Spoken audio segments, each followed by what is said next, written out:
jump right in. Hi, this is Chris and Elizabeth! we're here for our co-video movie review, working with the extensive list from Manugian Entertainment Incorporated. Or Mia. Mia, yeah.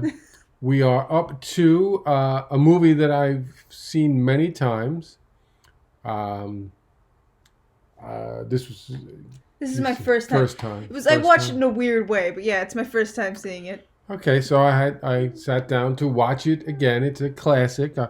I believe the first time I saw this movie was in 1979 in the auditorium at Floor Park Memorial High School. I think one of the classes was doing it as a fundraiser. I think it was like $2, and you got to watch this movie. Yeah, went with my friends, and so the movie is Monty Python and the Holy Grail. Yes, sirree.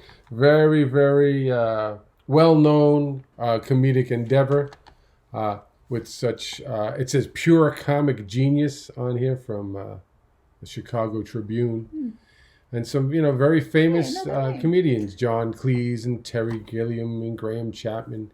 I guess they, the icons of British comedy, and a lot of contemporary movies. Well, I guess contemporary 20 years ago.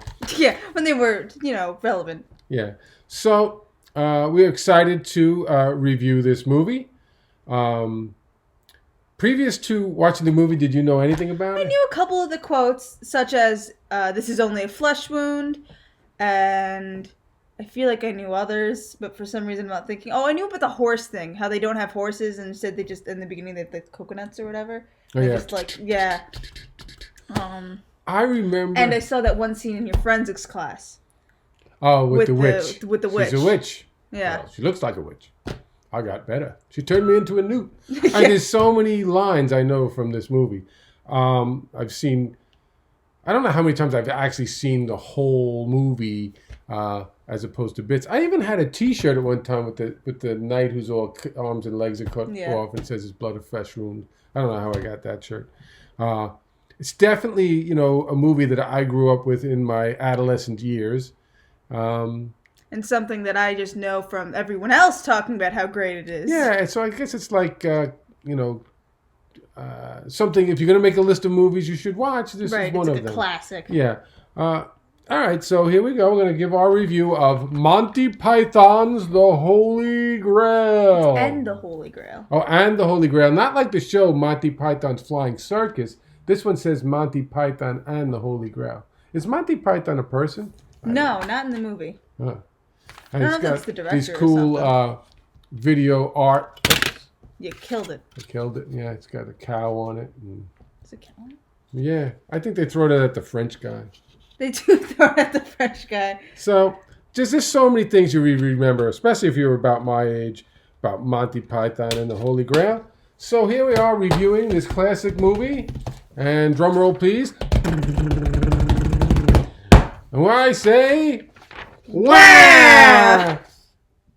Oh, that's a wah too. We got two wahs. Yeah, this is not a Y. Why? Not a Y, yeah. This is a king crying because Monty Python, the Holy Grail, King Arthur's court, kind of making fun of, that English kind of folklore there. Yeah.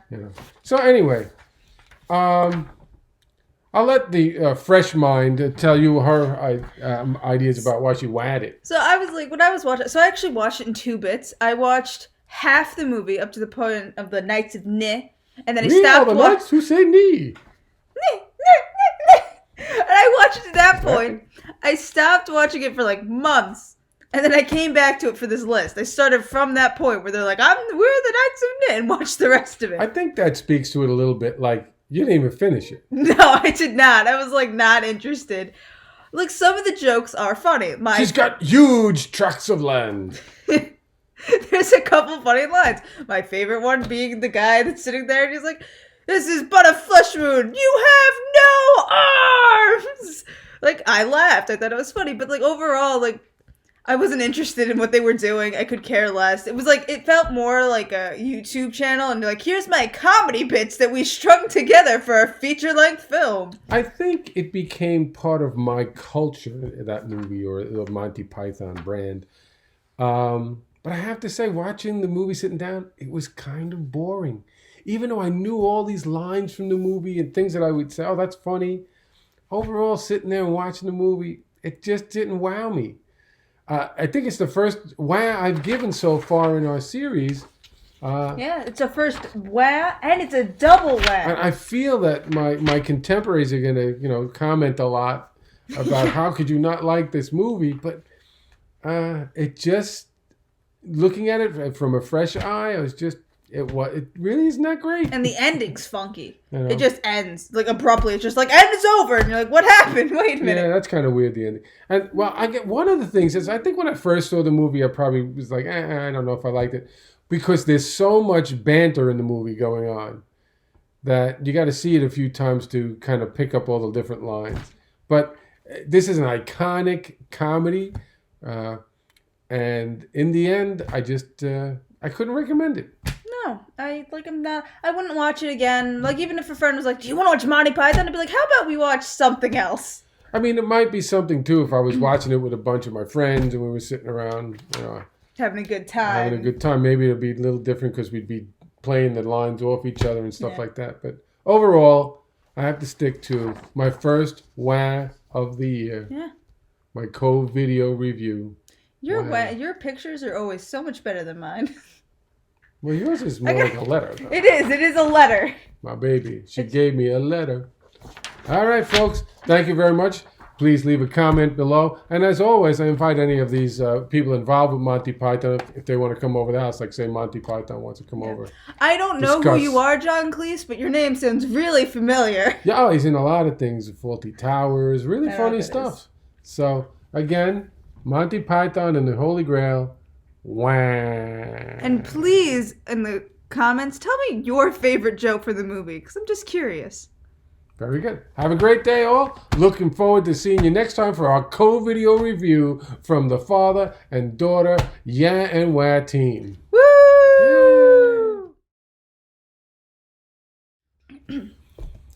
All right, so we bowed out a little bit early because after it's over, Elizabeth starts telling me all this information that I thought would be interesting to our viewers. Viewers like discerning viewers who want to know. And so I said, well, why didn't you talk about that while watching the movie, while we're giving our review? So here we are back again to talk about Monty Python. So, you know how when you open Google, it gives you like things that you might want to read. So I really like the Beatles. So once upon a time, I saw this thing, and apparently the sequel of Monty Python and the Holy Grail, I think it's called like Monty Python and the Life of Brian. Oh, there's the Life of Brian. Yeah, that's a movie. It's a sequel. Yeah. And like that movie is not as renowned, but when they were making it, they ran out of money at some point. Like, they really needed more money to fund this movie. So they went to George Harrison from the Beatles. He found out about this, and that's sitar. George Harrison does a lot of that. He does. He likes that sitar. Yeah. But he thought the movie was going to be so cool, and he thought it was a great idea. And although he was in financial problems at the time, like did not have money, he mortgaged out his house to help pay for that movie. Like, he just didn't have a house to live in so that the Life of Brian could be made. So he definitely wasn't a wah guy with the Holy Grail. No, he was like, this is promising. I thought that was pretty darn interesting. And I guess it went okay. I mean, that came out in the movies, The Life of Brian. It was out there. So maybe he got an investment happened. Maybe they helped him pay his mortgage or something like get a new house. Yeah. All right, so that's a little tidbit we believe you need to know as inquiring minds. Again, we're going to check out if you have any comments to give us. You want to subscribe to us. It's a great thing. We have added some beautiful artwork given to us by one of our subscribers, Julia Manugian, and of Manugian Entertainment Incorporated. Of course. And we'll talk to you guys soon. It looks like the next movie we're going to do is called Get Out! Wow. I don't know. Sounds a little crazy to me. Yeah, time fit. Okay, so it's nice to see you folks, and have a great evening.